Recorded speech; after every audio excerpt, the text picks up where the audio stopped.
By election ಅಖಾಡಕ್ಕೆ Kumaraswamy entry ಆಗಿದ್ದಾರೆ. 2 ಕ್ಷೇತ್ರಗಳಲ್ಲಿ ಭರ್ಜರಿ ಪ್ರಚಾರಕ್ಕೆ ಎಚ್ಡಿ ನಿರ್ಧಾರ. ಉಪಚುನಾವಣೆ ಕಣ ರಂಗೇರಿದೆ. ಇದರ ಮಧ್ಯೆ ಕೇಂದ್ರದ ಉಕ್ಕು ಸಚಿವ ಎಚ್ಡಿ ಕುಮಾರಸ್ವಾಮಿ 2 ಕ್ಷೇತ್ರಗಳಲ್ಲಿ ಬಿಜೆಪಿ ಪರವಾಗಿ ಭರ್ಜರಿ ಪ್ರಚಾರವನ್ನ ಮಾಡಲು ನಿರ್ಧಾರ ಮಾಡಿದ್ದಾರಂತೆ. ಮಾಜಿ ಮುಖ್ಯಮಂತ್ರಿ ಹಾಗೂ ಉಕ್ಕು ಸಚಿವರಾದಂತಹ ಎಚ್ಡಿ ಕುಮಾರಸ್ವಾಮಿ ಜೊತೆ ದೂರವಾಣಿಯಲ್ಲಿ ಮಾತನಾಡಿದ್ದು, ಕುಮಾರಸ್ವಾಮಿ ಅವರು ಪ್ರಚಾರಕ್ಕಾಗಿ ಸಮಯ ನೀಡುವುದಾಗಿ ಭರವಸೆಯನ್ನ ನೀಡಿದ್ದಾರೆ ಎಂದು ವಿಜಯೇಂದ್ರ ದೃಢಪಡಿಸಿದ್ದಾರೆ. ಇದರಿಂದ ಬೈ ಎಲೆಕ್ಷನ್ಗಳಲ್ಲಿ ಮೈತ್ರಿ ಅಭ್ಯರ್ಥಿಗಳ ಗೆಲುವಿಗೆ ಜೆಡಿಎಸ್ ನಾಯಕರ ಬೆಂಬಲ ಮತ್ತು ಸಹಭಾಗಿತ್ವ ಖಚಿತವಾಗಿದೆ.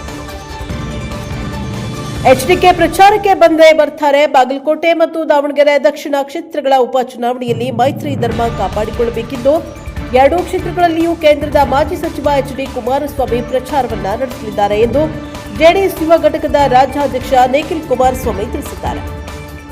2 ಕ್ಷೇತ್ರದ ನಾಮಪತ್ರ ಸಲ್ಲಿಕೆ ವೇಳೆ ಜೆಡಿಎಸ್ ನಾಯಕರು ಭಾಗಿಯಾಗಿದ್ದರು. ಲೋಕಸಭೆ ಅಧಿವೇಶನದ ಹಿನ್ನೆಲೆಯಲ್ಲಿ ಕುಮಾರಸ್ವಾಮಿ ನಾಮಪತ್ರ ಸಲ್ಲಿಕೆ ವೇಳೆ ಪಾಲ್ಗೊಳ್ಳಲು ಸಾಧ್ಯವಾಗಿಲ್ಲ. ನಿಶ್ಚಿತವಾಗಿ ಬಿಜೆಪಿ ಅಭ್ಯರ್ಥಿಗಳ ಪ್ರಚಾರ ನಡೆಸಲಿದ್ದಾರೆ ಎಂದು ನಿಖಿಲ್ ಹೇಳಿದ್ದಾರೆ.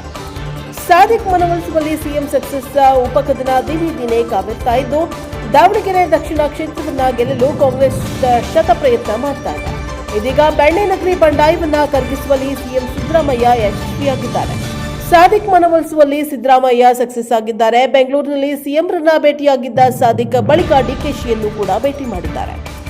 ರಿಜ್ವಾನ್ ಹರ್ಷದ್ ನೇತೃತ್ವದಲ್ಲಿ ಸಾದಿಕ್ ಪೈಲ್ವಾನ್ ಕಾವೇರಿ ನಿವಾಸಕ್ಕೆ ಭೇಟಿ ನೀಡಿದ್ರು. ಅಲ್ಲಿ ಸಿಎಂ ಸಿದ್ದರಾಮಯ್ಯ ಸಾದಿಕ್ ಪೈಲ್ವಾನ್ ಅವರೊಂದಿಗೆ ಚರ್ಚೆಯನ್ನ ನಡೆಸಿದ್ದಾರೆ. ಸುಮಾರು 1 ಗಂಟೆಯಷ್ಟು ನಡೆದ ಈ ಮಾತುಕತೆಯಲ್ಲಿ ಸಿಎಂ ಸಿದ್ದರಾಮಯ್ಯ ಸಾದಿಕ್ ಪೈಲ್ವಾನ್ರನ್ನ ಕಾಂಗ್ರೆಸ್ ಪಕ್ಷಕ್ಕೆ ಬೆಂಬಲಿಸುವಂತೆ ಮನವೊಲಿಸುವ ಪ್ರಯತ್ನವನ್ನ ಮಾಡಿದ್ದಾರೆ. ಇದರಿಂದ ಕೊನೆಗೂ ಸಾದಿಕ್ ಪೈಲ್ವಾನ್ ಕೆಲವು ಷರತ್ತುಗಳ ಮೂಲಕ ಪಕ್ಷಕ್ಕೆ ಜೈಯೆತ್ತಿದ್ದಾರೆ. ಸಿದ್ದರಾಮಯ್ಯ ಮಾತಿಗೆ ಸಮ್ಮತಿ ಸೂಚಿಸಿರುವ ಪೈಲ್ವಾನ್ ಕೋಪದಲ್ಲಿ ನಾಮಪತ್ರ ಸಲ್ಲಿಸಿದ್ದೆ. ನಿಮ್ಮ ಜೊತೆಗಿನ ಮಾತುಕತೆ ಸಮಾಧಾನ ತಂದಿದೆ. ಈಗಿನಿಂದಲೇ ಪಕ್ಷದ ಅಭ್ಯರ್ಥಿ ಪರವಾಗಿ ಕೆಲಸ ಮಾಡ್ತಾನೆ ಎಂದು ಹೇಳಿದ್ದಾರೆ. ನಮ್ಮ ಕ್ಷೇತ್ರದಲ್ಲಿ ಬಿಜೆಪಿ ಗೆಲ್ಲಬಾರದು, ನಾವೆಲ್ಲರೂ ಒಗ್ಗಟ್ಟಿನಿಂದ ಕೆಲಸ ಮಾಡ್ತೇವೆ ಎಂದು ಭರವಸೆಯನ್ನ ನೀಡಿದ್ದಾರೆ ಎಂಬ ಮಾಹಿತಿ ಲಭ್ಯವಾಗಿದೆ. ಸಿಎಂ ಭೇಟಿ ಬಳಿಕ ಡಿಸಿಎಂ ಡಿಕೆ ಶಿವಕುಮಾರ್ ಭೇಟಿಗೆ ಸಾದಿಕ್ ಪೈಲ್ವಾನ್ ತೆರಳಿದ್ದಾರೆ. ಈ ಮೂಲಕ ದಾವಣಗೆರೆ ದಕ್ಷಿಣದಲ್ಲಿ ಕಾಂಗ್ರೆಸ್ ಬಂಡಾಯ ಶಮನವಾದಂತಾಗಿದೆ.